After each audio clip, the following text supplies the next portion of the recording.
Now, Olorato Mongale's murder has again raised questions about the country's bail system. Let's speak now to Wise for Africa Director, Advocate Brenda Madumise Pajibo, who's with us tonight. Advocate, good evening to you and thank you very much for your time. I'm glad I'm talking to someone who has a legal background, because the two people who are sought and we understand are now in police custody, if I'm not mistaken. These people were arrested earlier this year in April and they were released on bail. The country's bail system is once again a big talking point. Make us understand what they were charged for. Police tell us is kidnapping and robbery. What do bail conditions say for people who are charged with that? Hi, good evening, Collie, and to your viewers. Yeah, we are back here with the issue of bail, and let me attempt to respond to your question. So let's all understand that bail is a constitutional right. So it's embedded and entrenched in our constitution that every accused has got the right to apply for bail, right? Yeah. And in applying for bail, you have a prosecution that can say to the court, we are opposing or we're not opposing bail, depending on the nature of the crime, right? So when you look at robbery and kidnapping, those are very serious crimes, very serious, that you would expect the prosecution to put up a fight, not for bail to be granted. And in fact, if in the bail application itself that the police are asked to testify, they would be asked the question on whether they oppose the bail being granted or not. And in this case, I would want to believe that the police would have said, we oppose because of the seriousness and the nature of the crimes that we're talking about, being kidnapping and robbery. Because robbery can be with aggravating circumstances, because sometimes people get killed because of the robbery itself. So it's not a given that you can just be granted bail. In these matters, the prosecution has to put up a fight to oppose that bail, and the magistrate must apply her mind or his mind on the facts before them in deciding on whether the justification for bail to be granted. So no, I don't. And the courts will tell you, especially at the magistrate court level, that cases of this nature do not attract bail being granted that easily. And I want to understand how it became possible that bail was given in this case. Yeah. And it will remain, I suppose, a matter of speculation for now as to how big a fight did the prosecution put up for these people to remain behind bars. But as we now know, they eventually got bail. Latest information coming through, Advocate, is that the mother of the third suspect that is sought by the police, this is according to the police commissioner in KZN, who suggests that the mother of this third accused, who is still on the loose, may have tipped her son off to say, police are on the way, make a run for it. What does that tell us about the communities in which we live in, our homes, where clearly some people, some parents may know that their children are up to no good and they aid and abet that behavior? Absolutely. I mean, I think we as a country and our history has shown that we do harbor criminals that we know. We know who are the people committing heinous crimes in this country. We pretend not to know them. When we're asked to assist the police, we look the other way, right? So that's our DNA, where we we want to protect individuals that don't deserve to be protected, because surely if you understand the gravity of the crime committed, I'm putting myself in the position of that mother. Would I have acted differently as a mother when my son is being the police are looking for my son for a possible crime?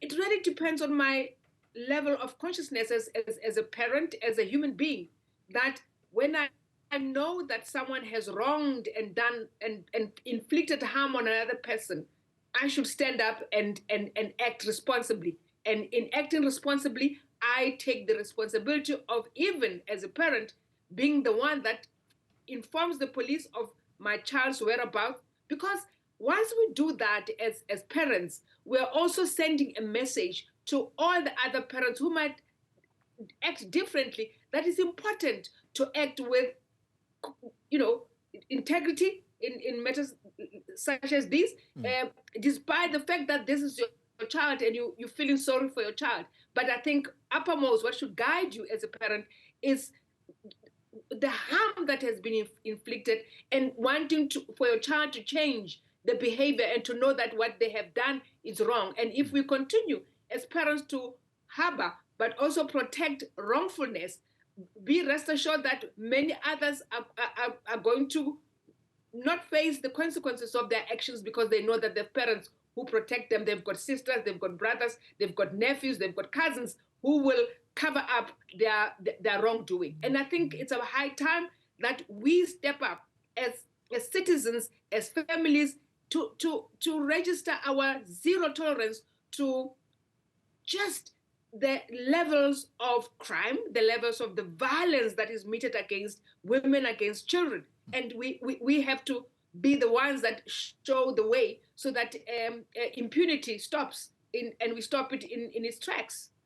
You talk about zero tolerance. We'll talk in a moment about whether the state government is doing enough to deal with the scourge of gender-based violence. In fact, it's no longer a scourge, it's a pandemic, as ascribed to by the president. But before we get there, if we have that kind of behavior, again, we have to be careful here, advocate, that we speak under speculative terms. This is information that's coming through from the Commissioner of the Police in KZN. Yes, he's not speaking definitively, but at least this is the understanding that this is the manner in which the mother has acted. If we have a society that behaves in this way, are we any closer to bringing these levels of crime, of gender-based violence and femicide against women? Are we any closer to defeating this? No, we are not. We are not. What we have seen over this time with the killing of Olorato has been the commentary on social media, where the preoccupation has been about her and why she decided to go on a date, and nothing about the conduct of the individuals who inflicted harm on her. Nothing. We spend in time talking about the individual and talking about how reckless she was and all of that. We have done that many times with rape victims and survivors of rape, who we ask the question, what were they wearing? Why did they go out at night? So the preoccupation is about us as women changing our behavior to accommodate the bad behavior of men who don't have any sense of integrity, and thinking that control of women and wanting to own women is the answer to everything that defines their masculinity, that defines who they are. You have a country of men who believe that women must obey them. The study of the HSRC tells us that. The sampling of the men who participated in that study told us that women must obey them. So if you don't obey that man, what do you think is going to happen to you? You're going to be beaten. And that's what we see in this country. So I'm not surprised, and this is going to continue unless and until we confront the demons that is plaguing this country, and stop hiding and stop pretending when it's someone that we know and we like. We don't think that they're capable of killing. We don't think they're capable of raping. We need to stop all of that and look at the facts before us and act decisively, not because it's someone that we like and we don't think that they deserve to be punished. Advocate, let's end the conversation on this question. I think as a country, we can all remember that first gender-based violence summit that was held, attended by the president and his ministers. In fact, it was this sitting president that attended that.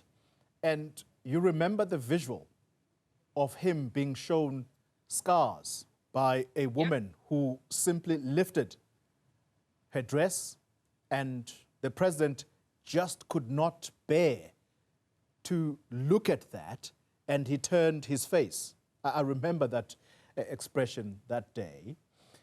I'm bringing this up to ask you, how else is government to tackle this scourge that the president, the sitting president, has declared a pandemic? So, Kholi, if a president declares gender violence a pandemic, what do you think should be the response? We declared COVID-19 was a pandemic. What did we do? We had war rooms. We had all sorts of things. Resources were put together. You had a team that worked tirelessly 24/7 to make sure that we on top of the issue. We have not done that with gender-based violence. We keep on saying it in many ways: pandemic, crisis, scourge. But our response is that of a tortoise, right? It's urgent. We all agree it's urgent. It needs to be attended to. We gave you a roadmap on how to address it, right? You have not shown any political will. You have not shown any agency around strategies on prevention. So listen, I've had enough of this pandemic, and your response is that of a tortoise. And if you ask this president again, what has been done, maybe we'll go to another third summit, because we had the first and the second. We might go to the third because we don't seem to implement what we agree on, and we just keep on being performative in our approach to gender violence in this country. Advocate Brenda Madumise Pajibo, thank you very much for your time.